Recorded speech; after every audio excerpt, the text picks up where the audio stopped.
في تل أبيب ناس واقفة تتظاهر مش ضد الاحتلال ولا ضد اللي بيقصف غزة، لا يا فندم، دول واقفين ضد مصر.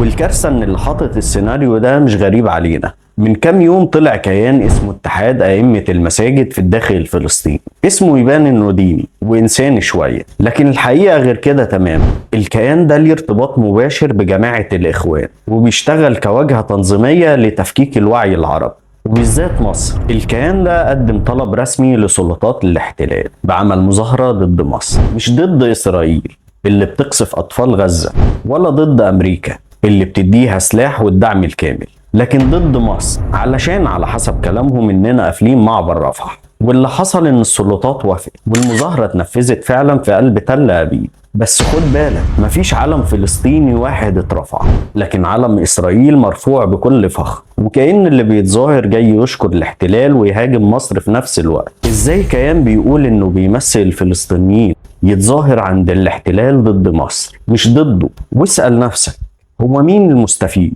واللي بيهاجم مصر دلوقتي بيخدم مين؟ اللي حصل في تل أبيب مش مظاهرة عفوية، دي لعبة مكشوفة من جماعة الإخوان وبتخدم هدف واحد بس، ضرب مصر. شارك الفيديو وخلي الناس تفهم.